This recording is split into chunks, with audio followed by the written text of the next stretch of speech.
What's going on, everybody? Welcome back to the channel. As always, this video is brought to you by NutriBio Supplements, Crystals, Bikinis, and BioLongevity Labs. If you are watching this video and you're not already subscribed to the channel, please do me a favor, take 5 seconds and click the subscribe button. I'm closing in on a little personal milestone, not a big deal to really anybody else, but big deal to me. Um, I wanted to hit 1,000 before the end of the year. I started the year with like 106 subs or something, and we're getting close. So if you're not, do me a favor, subscribe. Little different format for the video today. I'm going to try and answer 15 questions in 15 minutes. For anyone that asked, I am going to continue the longer, long-winded Q&As that I always do. We're going to continue to do the podcast weekly. This is just something else that I wanted to try to provide. I think it'll force me to be a little bit more direct with how I answer questions, and it might give people an opportunity to get multiple questions in or answered during the week. So, um, I don't know how I'm going to do this. I guess, you know what, I'm just going to do my best. Keep them brief. I should do some type of timer, but the questions are also on my phone. So let me see. Is there a stopwatch on here?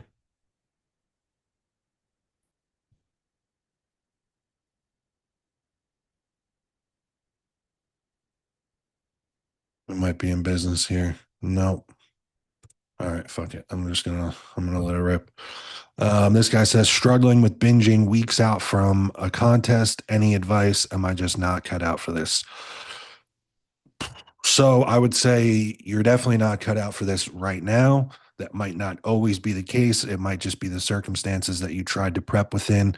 In terms of advice, I would say that you need to change your plans, or reverse or get out of the thought that you're going to compete. If this was one of my clients, I wouldn't want them going on stage. So if you work with a coach, it's not fair to them for you to go on stage representing their business and having not followed the plan. And then if you're not with a coach and you're just self-coached, this is also not fair to you, and it's not doing you any justice, because even if you go to a small show and maybe place well, or whatever, you're going to know that you screwed up and that you could have looked much better had you followed the plan. So I just see no positives in continuing and going on stage. It's not the best stage look that you could have brought. And obviously right now the process is not for you. I can't speak on if it's a long-term thing for you. Maybe you need to just kind of regroup and try to fit prep into a better part of your life. Have you seen Reta raise fasted or daytime blood glucose often in people or clients? So I've heard about this much more frequently than I've actually seen it. I've only dealt with this with one client of mine.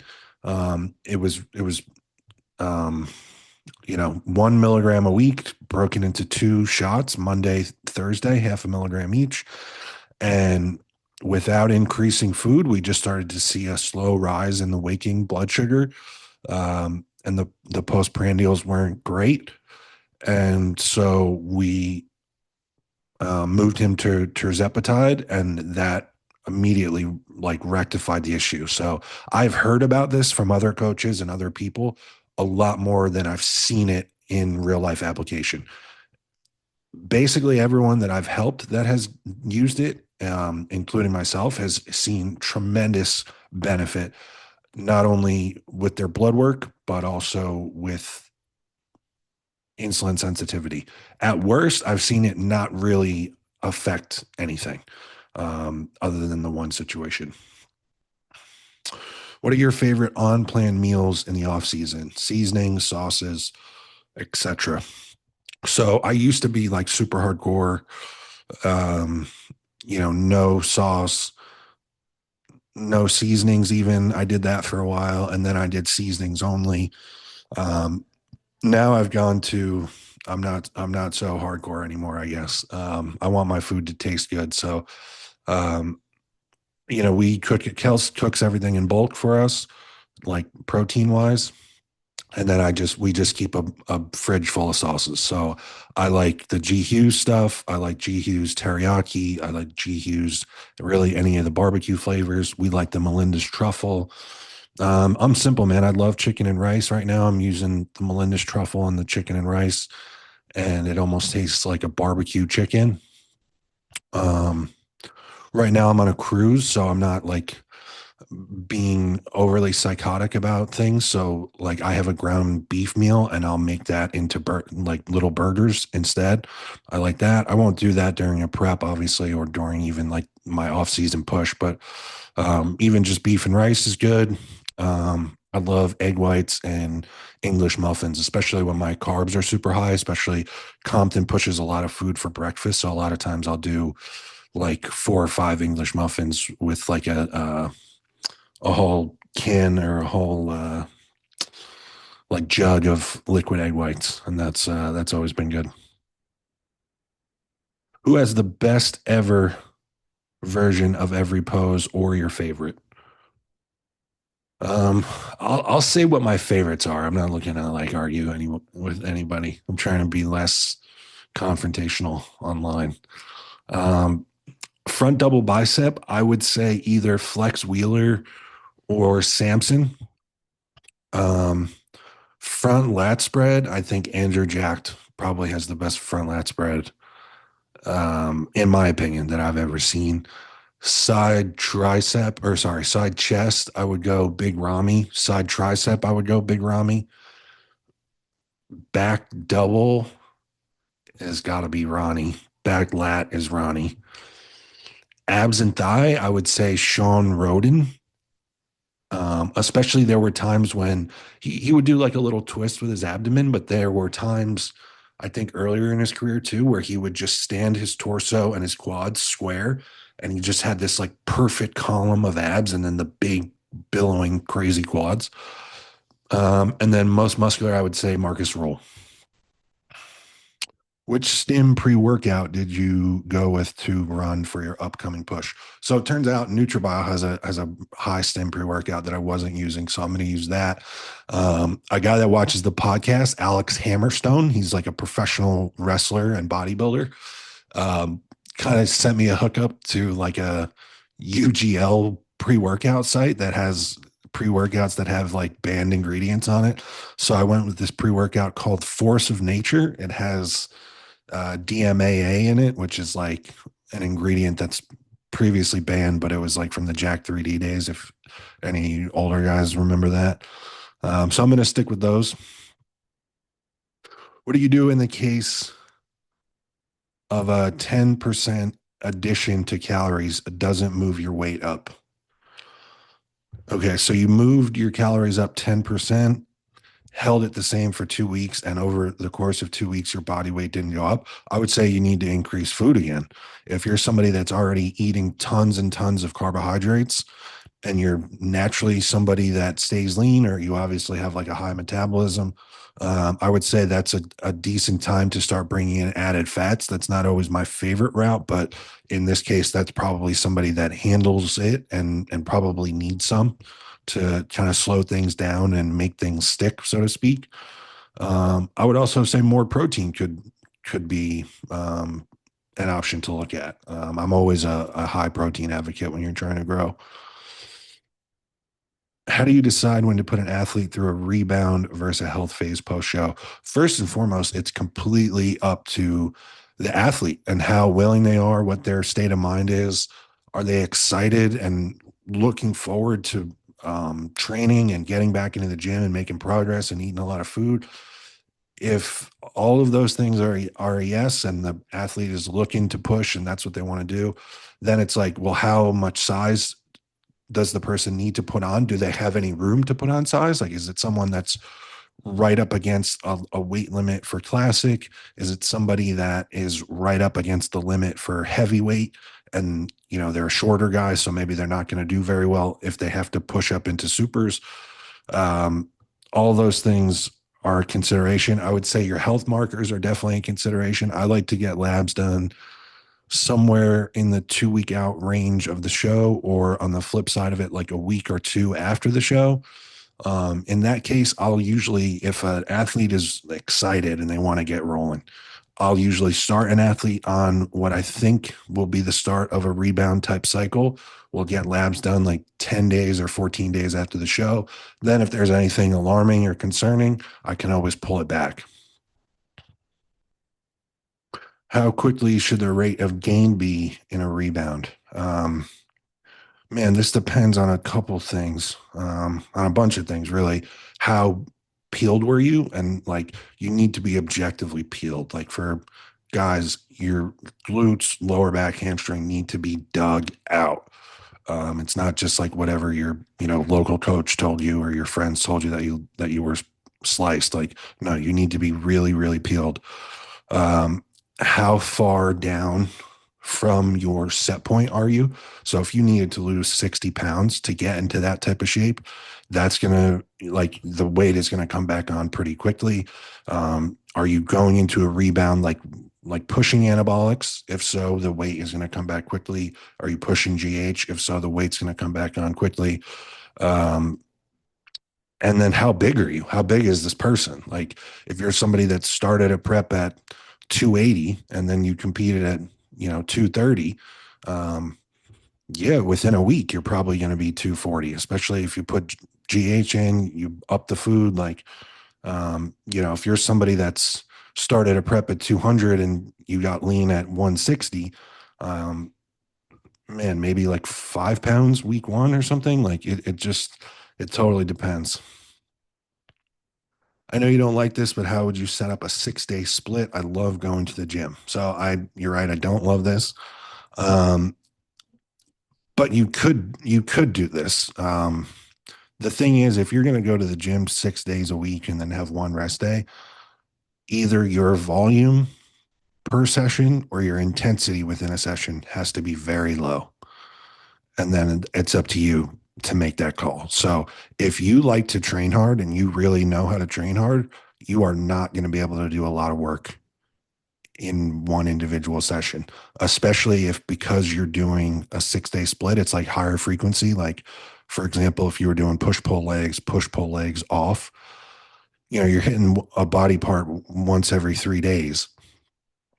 So you're not going to be able to do a lot if you're training really hard. If you don't train hard and you like, you know what it means to train hard or to failure, and you prefer to just leave a couple in the tank every set, then maybe you can get away with a little bit more.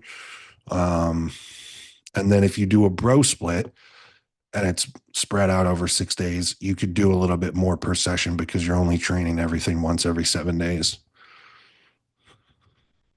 Do you really think a calorie surplus and pushing weight up is necessary to grow? I do. And that's just what I've seen in real life over and over again. The people that say that you can grow at a calorie maintenance are not big, and or they've never gotten anyone big. Or they're doing this funny thing that people like to do on the internet where they're like arguing semantics. Like, can you maybe recomp, and then that technically means that you're growing muscle in a deficit or at calorie maintenance? Sure. If we're talking about growing, like you want to grow up into a new weight class, or you want to put 15 pounds of stage weight on in the course of a year or 18 months, like, of course, you need to eat in a calorie surplus. You need to train your face off, and you need to take your body weight while staying in a good composition. You need to take your body weight up higher than it's ever been. That's just common sense. Um, Placing 40 to 50% of carbs around training. Once this is set at that range, does it matter where extra calories go in other meals? What's your opinion on how much that really would matter when starting a push phase? It absolutely matters. It all matters. Um, I think that it makes sense that your carbs and the majority of your calories should be as close to the workout as you can. So, like, if 50% of your carbs are already allocated to pre, intra, and post, then the next biggest meal would be your post meal. And then the next meal after that would be a little bit smaller. To me, I think that just is common sense. I like the meal furthest away from training to be the smallest and lowest in carbs, or maybe that's the meal that has added fats. So, for example, like if you wake up and do fasted cardio and then you're going to train after meal two, the final meal of the day should, I think it's a good strategy, especially if you're taking growth hormone before bed, to have no carbs in your final meal. And then if you're going to do added fats, that would be the time to do it. Can you explain your current approach to arm training? So I'm training 4 days a week. I have a leg day. I have a day that I do arms and shoulders. And then I have a push day that I do triceps with and a pull day that I do biceps with. So my shoulders and my arms are the only thing that I'm hitting twice a week right now. Why do I see so many competitors only eating carbs and fats and no protein on the day of the show?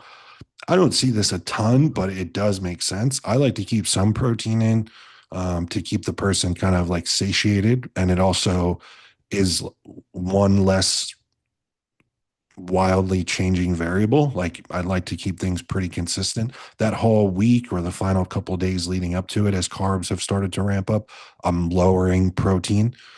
Um, but why would someone do this? There's in order to maintain digestion and a flat stomach, and you're just using the only space that's being filled in the stomach would be for the food that is going to enhance the look.